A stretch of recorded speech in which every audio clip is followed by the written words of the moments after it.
नमस्कार, मी विजया. संवाद live TV मध्ये आपलं मनपूर्वक स्वागत. घेऊयात राज्यातील महत्त्वपूर्ण बातम्यांचा वेगवान आढावा. संवाद सुपरफास्ट. खंडाळा तालुक्यातील केसुर्डीसह 10 गावातील शेतकऱ्यांनी काढलेला अर्धनग्न मोर्चा पोलिसांनी तब्बल 11 तास रोखून धरला. खंडाळा तालुक्यातील MIDC मध्ये जमीन संपादन झालेल्या केसुर्डीसह 10 गावातील शेतकऱ्यांनी 2 दिवसांपासून शासनाच्या लाल फितीचा फटका बसत असल्या कारणाने खंडाळा तहसील कार्यालय ते मंत्रालय असा अर्धनग्न मोर्चा काढला होता. मात्र त्यांना मुंबईच्या वेशीवरच 11 तास भर उन्हात शेतकऱ्यांसह महिलांनाही पोलिसांकडून अडवण्यात आलं. यामुळे शेतकऱ्यांची चांगलीच कुचंबना झाली. श्रीगोंद्यातील एक धक्कादायक बातमी. हिरवेवाडी येथे शेताच्या वादातून सख्ख्या भावाने मारहाण केल्याने रावसाहेब लक्ष्मण कापसे यांचा मृत्यू झालाय. हिरडेवाडी येथे आरोपी दत्तात्रय कापसे यांचे कांदे नेण्यासाठी आलेला टेम्पो हा शेतातील बोरच्या पाईपवरून नेऊ नका असे मृत रावसाहेब कापसे म्हणाले. मात्र त्याचाच राग येऊन दत्तात्रय कापसे व त्यांच्या पत्नीने लोखंडी गजाने रावसाहेब कापसे यांना मारहाण करत जखमी केले. नंतर त्यांना उपचारासाठी नगर येथे आणले, मात्र त्यांचा मृत्यू झाला होता. या प्रकरणी श्रीगोंदा पोलीस अधिक तपास करत आहेत.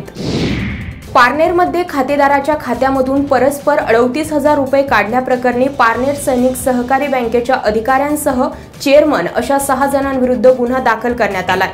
चंद्रकांत पाचारने यांच्या पत्नीच्या नावावर पारनेर शाखेत संयुक्त खाते होते, तर या खात्यातून 2014 मध्ये 2 वेळा अज्ञात व्यक्तीने 38,658 रुपये खात्यातून काढून घेतले. या प्रकरणी खातेदार चंद्रकांत विठ्ठल पाचारने यांनी पारनेर पोलीस स्टेशनला फसवणुकीचा गुन्हा नोंदवलाय. शिरूर तालुक्यात ऑनलाईन चालणाऱ्या जुगार अड्ड्यांवर पोलिसांनी छापा टाकलाय.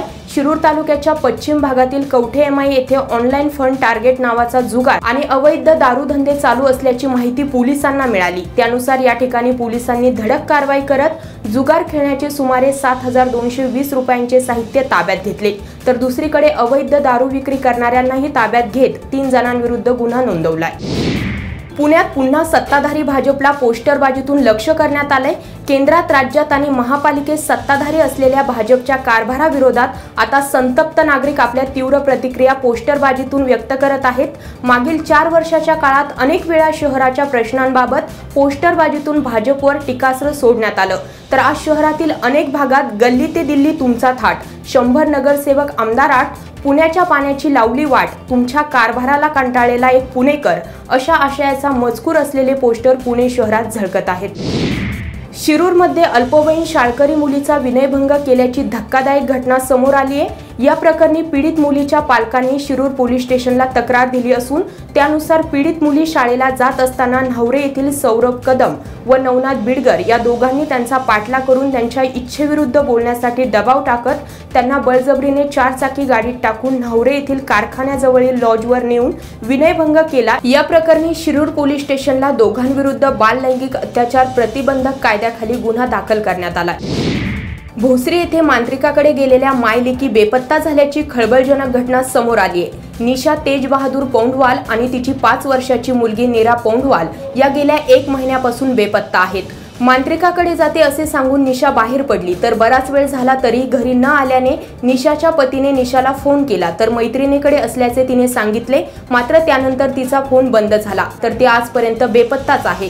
या प्रकरणी तेज बहादूर पौंडवाल यांनी भोसरी MIDC पोलीस ठाण्यात फिर्याद दाखल केली आहे. संगणक अभियंत्याने एकतर्फी प्रेमातून तरुणीचा विनयभंग केल्याची घटना पिंपरी चिंचवडच्या हिंजवडीमध्ये घडली आहे. पिनाक नेपाल मुजुमदार असे विनयभंग केलेल्या आरोपीचे नाव आहे.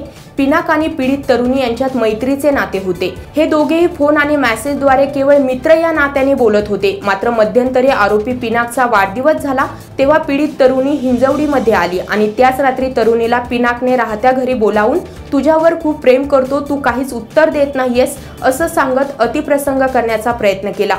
तरुणी घाबरलेल्या अवस्थेत त्याच रात्री चेन्नईला निघून गेली. दरम्यान या प्रकरणी पीडित तरुणीने हिंजवडी पोलीस स्टेशनला फिर्याद दिली आहे. नवीन घडामोडी जाणून घेण्यासाठी पाहत रहा संवाद लाईव्ह टीव्ही. धन्यवाद.